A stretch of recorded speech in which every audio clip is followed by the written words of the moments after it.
This is the father that, when I think of Johnny Sanchez Losada, I think of two things. I think of the man that changed the living room in his home to add a rock wall in the living room so that his son can climb on a rock wall. He changed his home so that his son could have some fun and climb on this rock wall. I don't know any parent in the history of my career that's ever done anything like that. Not only that, he completely transforms Thomas's bedroom into a treehouse. He carves with Thomas's little hands a Batman steering wheel and affixes it to the treehouse, where Thomas plays, where Thomas sleeps, where Thomas has fun. He transforms not only his living room, he transforms Thomas's own bedroom. This is the father that we're talking about. There is one child, the subject of this marriage, and his name is Thomas Sanchez. Although the parents here have been divorced since January 10th, 2014, his mom commenced a post-decree litigation in April of 2014, only 3 months after the decree was signed. At the start of this litigation, Thomas had just turned 7. He turns 9 on December 19th. Thomas's parents have been in trial, by my count, for something over 20 days, maybe 27 days. This case has proceeded from April 2014 to the present, which is 26 months. My client did not start this case and reopened this case. What he did instead was defend himself because he had to. Mom filed a motion to set aside decree of divorce for primary physical custody, for permission to move out of state child support, and attorney's fees. In response, Dad, Johnny Sanchez Losada, who didn't want to reopen this case, who didn't want to drag on and to stress his son out and to undo everything that the parties agreed to, he just defended himself. This court should not set aside the decree. As attorneys, as judges, as a court system, we need a level of reliability when it comes to settlements that our clients agree to, and when it comes to divorce decrees that our clients sign on issues that they want to put to bed and put behind them. Here, if we take a look at Travis, which is 102 Nevada 434 from Nevada 1986, it states that a district court does not have authority to alter the terms of a settlement agreement. And part of that is that there's an enforceable contract. There's offer, there's acceptance, there's consideration, and we need a degree of reliability from our courts, for our clients, and for the benefit of not protracting out litigation. Additionally, if we take a look at Resnick versus Valente, that case states that we need reliability of actual settlements. Here, the decree should not be set aside, even if you look at NRCP 60B. Mom hasn't met her burden. Mom says, I didn't understand, I didn't have a lawyer. However, if we take a look at Mom's deposition, Mom admits to having a question about child support and waiving it and speaking to a female attorney. She provided testimony that talked about that, and she also provided deposition testimony. Those depositions are part of this court record and can be reviewed at any time. But it is a lie, one of many that have proceeded throughout this 20-something day trial. Primary custody to Mom is not in the best interest of Thomas. If we look at NRS 125.510 subsection 2, there's not a substantial change in circumstance, and the best interests do not push in favor of Mom. Because Mom moves in the middle of a trial to Florida does not create a substantial change in circumstance, especially where Mom says, I'm moving because of a job. Mom cannot work at that time. Mom has no work card. That's another lie perpetrated by Mom. Mom says she's moving because of work, yet Mom is not allowed to work. There's exhibits before Your Honor that have been admitted that prove that Mom was not allowed to work. Then we hear, oh, even though I wasn't allowed to work, I was still allowed to work, kind of, sorta, and I have all these numbers for income.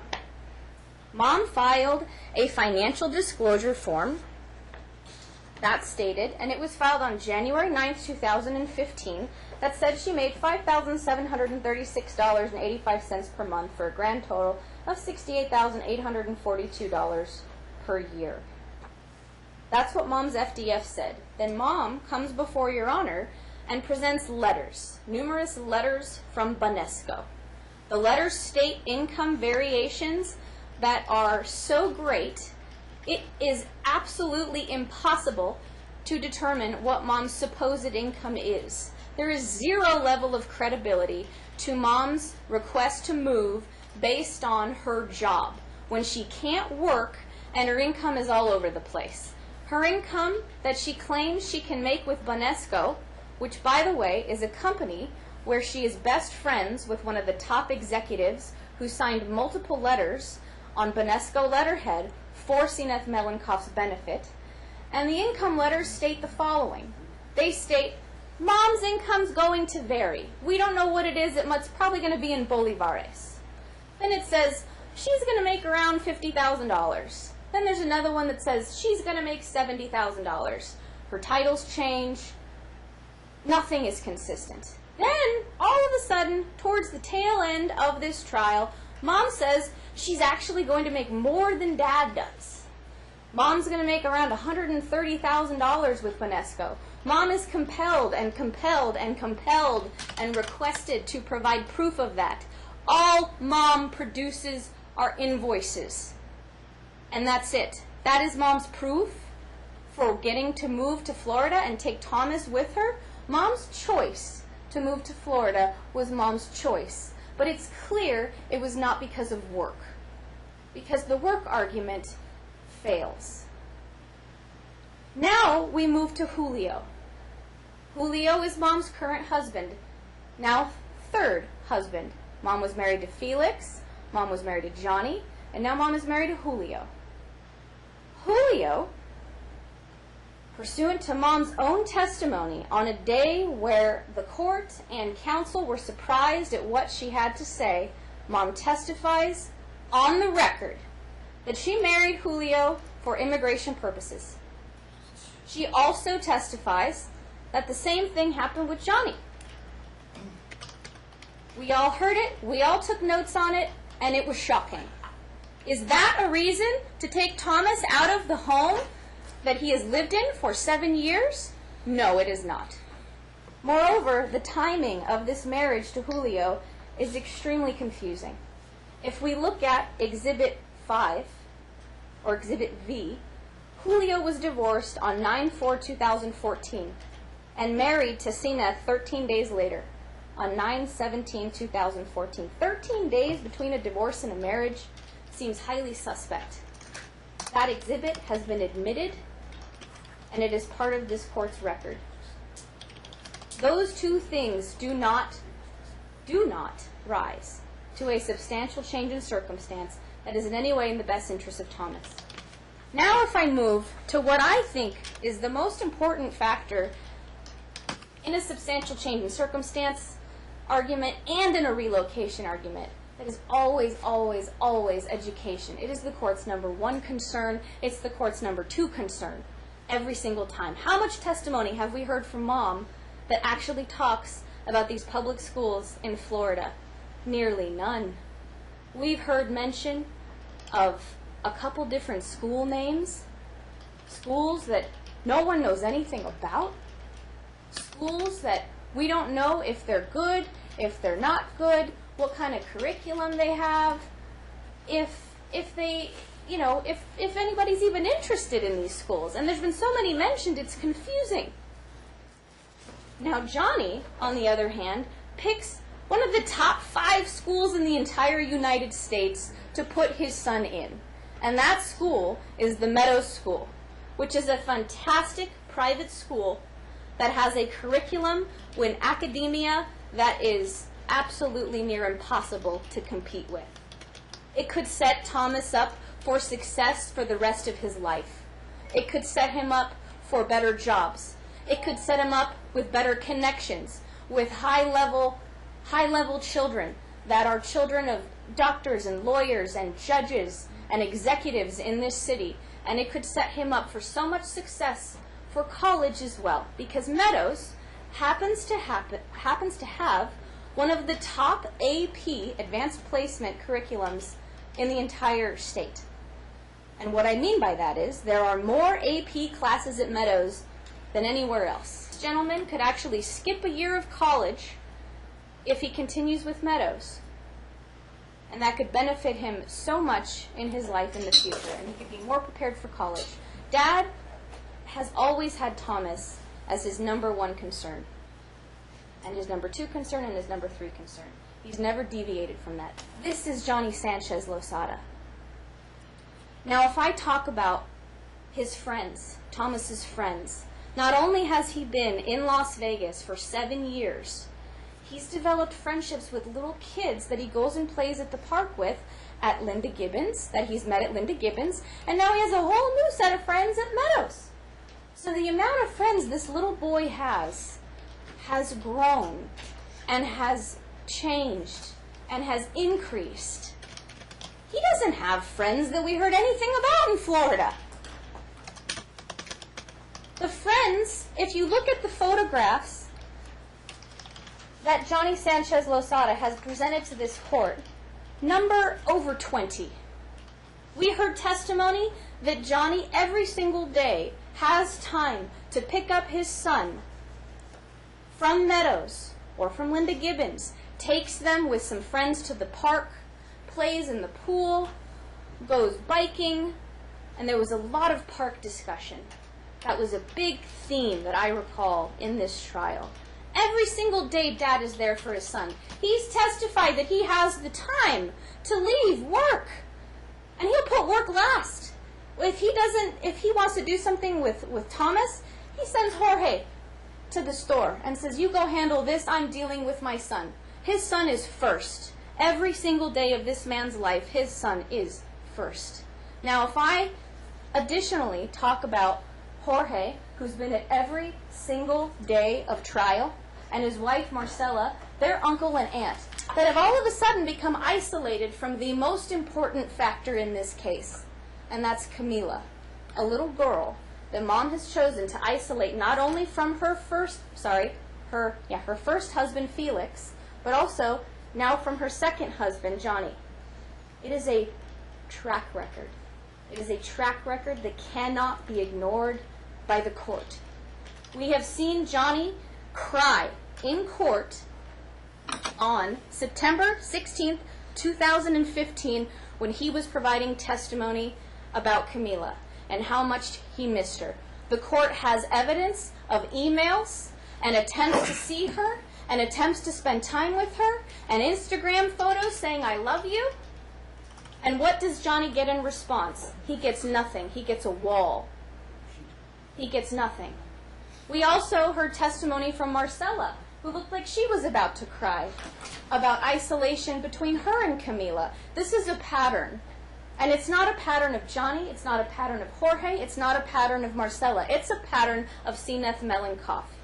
And Johnny is terrified of that happening with Thomas. Camila, Your Honor, is the crux of this case, because how Sineth has treated Camila's relationship with Johnny can predict what happens with Johnny and Thomas. It is his biggest concern. It is why he is defending himself so hard, tooth and nail, for 20-something trial days, so that it never happens again. Camila he raised for 8 years, and now he can't talk to her. That's not right. That's withholding, and it's certainly one of the most important best interest factors. And why Mom's case fails. It's because of Camila. If I take a brief look at some of Mom's arguments, that she met with lawyers at the time of signing the decree. She asked about child support, but she just didn't know any better, and she didn't understand the case law. Nobody asks a client to read a case when they read papers. They ask a client to go talk to lawyers. If you look at the January 10, 2014 stipulated decree of divorce, it is stipulated between the parties, and it provides an opportunity to speak to counsel. She testifies in deposition and at trial that she spoke to a female lawyer about her concern over child support. It is incontrovertible that that's what the testimony will show. She says, you know, gosh, I just didn't understand anything, and I just don't understand what decrees are, and I've never read a decree before. That's absolutely incorrect. And another lie that's on the record, and here's why it's a lie. Mom had been married before. Mom had seen a decree of divorce before. This was not Mom's first rodeo. Mom told Your Honor she'd not seen one. That was not true.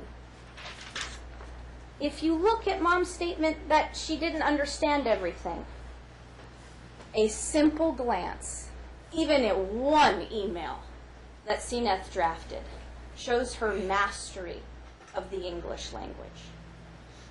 Mastery. She's answered questions without a translator repeatedly. All of her Family Wizard emails are in English. She reads and writes English better than she speaks it, but with those two issues, she's a master. Additionally, she holds a master's degree. Mom is highly, highly educated. She does not come to Your Honor with just having graduated middle school or just having graduated high school. She is highly educated and very talented in the English language. Mom attempts to convince the court that she didn't understand the tax returns. That's another thing that's not credible, and here's why. We heard testimony from Marcella, who always went over every tax return with Sineth. Sineth admitted on the stand that she signed each joint tax return. She never said she didn't sign it. She never said, Johnny, forged your signature. She said, I signed it. Yeah, I met with Marcella, and Marcella actually told us the details of it. Additionally, Mom says about these tax returns, gosh, I just didn't know anything about them, and I didn't know how much we were making, and I'm just so confused by these numbers. That's funny, because not only did she work as a cashier at Tropical Smoothie, she also participated in inventory, which happened every week, and an inventory created and propagated royalty reports, profit and loss reports, that had to be uploaded to headquarters for Tropical Smoothie. It was required and it's company policy. So Mom saw those reports. Mom testified about those reports. Dad testified about those reports. It is another lie that Mom didn't know about the income. If we look at Mom's thoughts about income, I draw the court's attention to the testimony from Marcella, where she says to Mom, you need to open up an LLC and claim this income. You need to do this. She begins in persona, LLC, which was started through the Secretary of State's office, and guess why it didn't happen? Mom didn't want to pay the United States government tax revenue. It's on the record. It's incontrovertible. That additionally plays to her credibility and is something we think the court should look at. Then we look at things that Mom didn't want to disclose in addition to her income in the United States. Mom never told Dad about buying a property as a single woman in Venezuela. Mom never talked about bank accounts that she held without my client's knowledge. Mom wants to hide income. My client has never been the one coming before Your Honor that says, I'm hiding income. What he's done instead is filed a financial disclosure form that said he makes $9,932.16 per month for a total of $119,000 per year. Now, when you look at all of Mom's income numbers, the highest one she ever mentions is higher than Dad's, was $130,000. So if this court makes any kind of analysis of Sineth's latest income representation, she's actually the wealthier party. If I take a look at Mom's request to relocate, which should improve the quality of life for Thomas and for her, it won't improve his quality of life. It will lower it. He will have a less good education. He will have less friends. He will not be near his uncle who adores him. He will not be near his aunt who adores him. He will leave the home that he has had for 7 years. And the best education he's ever had in his life. She can't meet that factor. Whether the custodial parent's motives are honorable and not designed to frustrate or defeat visitation rights. It's hard to say motives are honorable when you marry Julio 13 days after he gets divorced and you claim that the reason you want to move is work and this great job opportunity when you're not allowed to work. It just doesn't mesh up. The reasons don't match.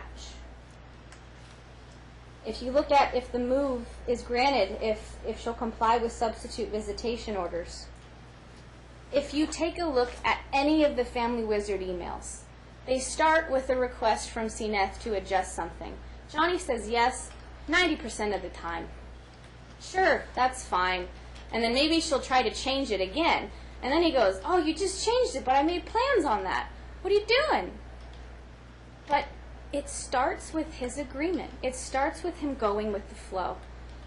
Every time something comes up before Your Honor that we call housekeeping matters that have held up this trial, it's always a visitation argument. Every time. And guess who's the one bending and pushing and pulling, even with tears in his eyes, if he gets to miss some spring break time or some summertime? It's Johnny. And he says, yes, I'll go with it. Yes, I'll go with it. He is so concerned about Thomas and concerned about doing the right thing before Your Honor that he complies. And he just says, sure, it's fine. Sure, it's fine. We've heard his testimony. He would never, ever break the bond between mother and son. She calls and talks to Thomas 5-6 times a day. He doesn't prevent that. He would never do that. He's never provided a shred of testimony saying he would interfere with their relationship. However, if we look at Sineth's track record, she would interfere and has interfered with not only Johnny's relationship with Thomas, but also Johnny's relationship with Camila. It is imbalanced. It is imbalanced in Johnny's favor.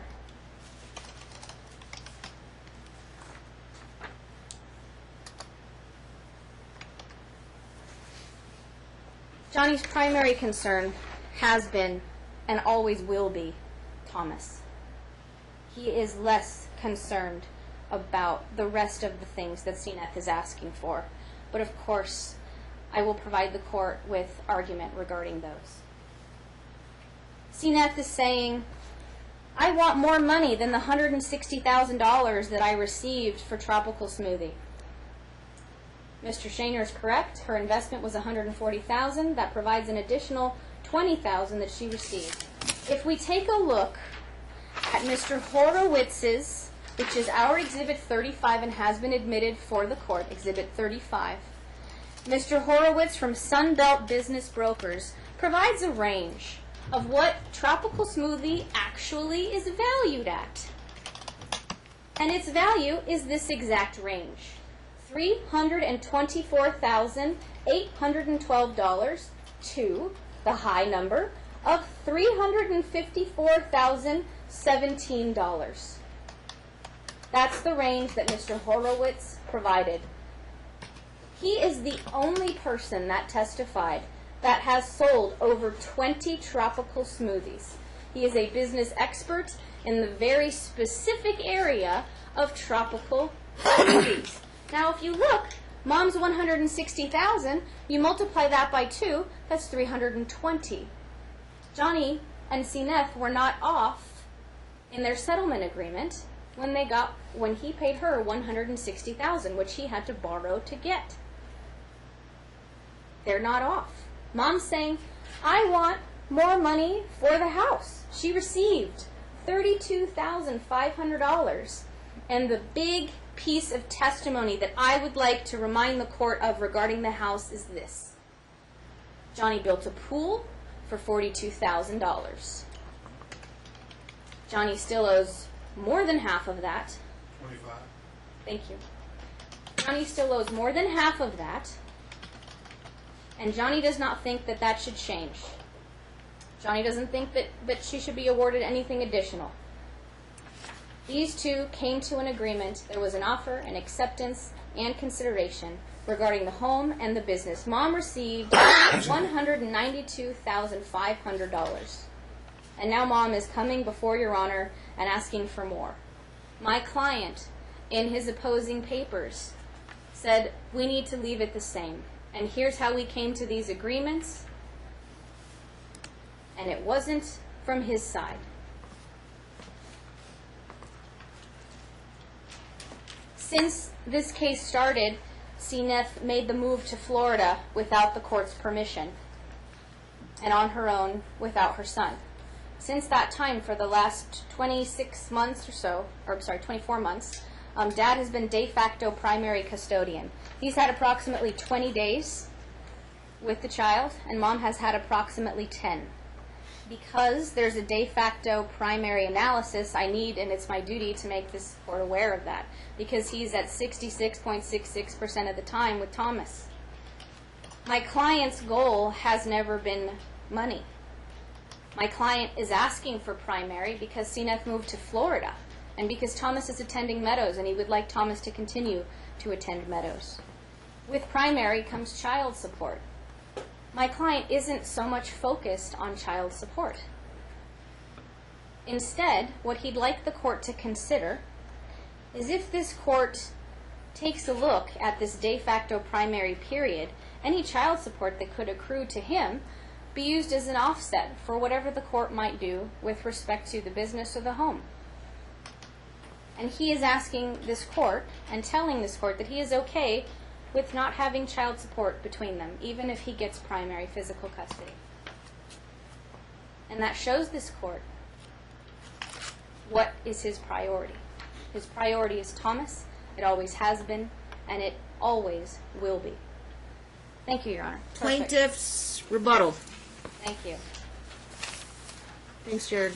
I'd like to mention briefly one of the most manufactured and court strategy related arguments that happened in this 20-something day trial. And that was the matter of introducing Thomas to 6 doctors because it was so necessary, because, like Seneth says, he looks like someone out of Auschwitz. It's a manufactured argument. It shouldn't be heard by this court or considered by this court. And that, we think, shows how Mom has treated this case. When we look at our Exhibit 45, it says that Thomas and the doctor has no concern for malnutrition for him, and that he is a petite child based on the petite frame of his father. If we look at the newest medical records, they show that he is in good health, has good wellness, is well-nourished, well-groomed, and is not in any apparent distress. There might be a disagreement between the parents regarding this one issue, but what Mom has suggested to the court is not detrimental to Thomas. What it is instead is something to create a red herring for this court. I'd like to go briefly to something regarding Mr. Horowitz.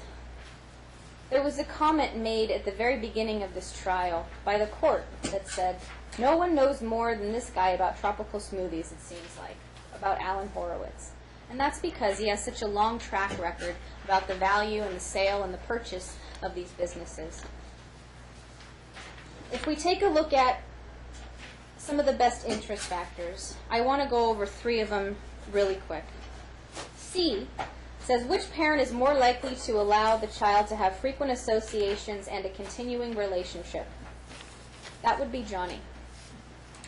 Seneth has isolated Felix from Camila. Seneth has isolated Camila from Johnny. Sineth has isolated Marcela from Camila. Sineth has isolated Jorge from Camila. The parent that fosters relationships with family members is Johnny. If we take a look at D, the level of cooperation to meet the needs of the child in conjunction with G, assisting with the physical, developmental, and emotional needs of Thomas. If we ask which parent helped Thomas get through the hump for Meadows and its curriculum, that was Johnny.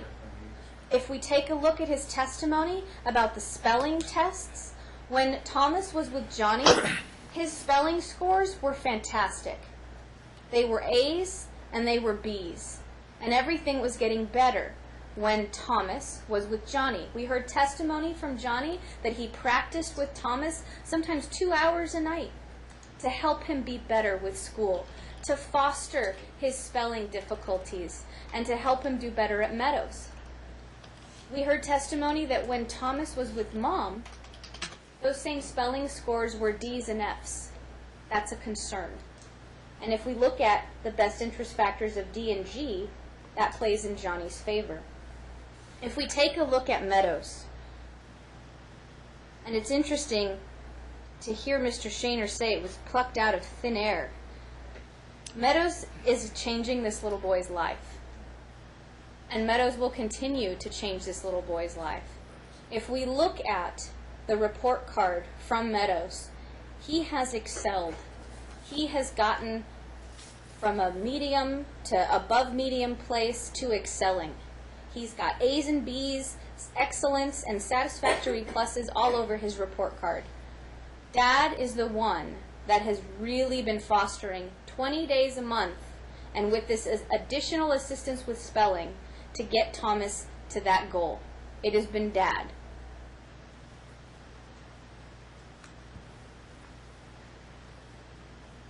If we look at Camila, Camila is most certainly not a red herring. Camila is probably the most important factor in this entire case, in addition to Jorge and Marcela and Meadows. To call her a red herring doesn't do her any justice. And it's simply not true.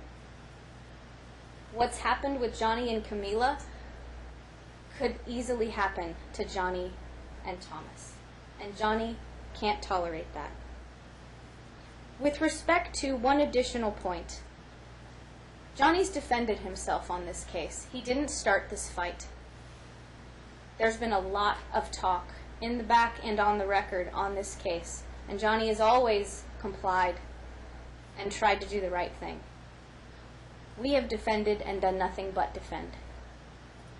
What we are asking for this court to consider in our moving papers is an award of attorney's fees for having to do so, when they can't meet the factors for a change in circumstance, when they can't rise to the level of overcoming the joint physical custody current agreement that there is and push it to primary. They don't meet it. And they don't meet it because of Camila and Jorge and Marcela and Meadows. And lastly, Your Honor, this is Johnny Sanchez Losada. This treehouse, this Batman steering wheel, this rock climbing wall in his living room. He does not deserve to have Thomas move across the country, away from his home that has been his home for 7 years, in a school in which he is excelling, near his family, near his aunt and uncle, and near his more than 24 friends.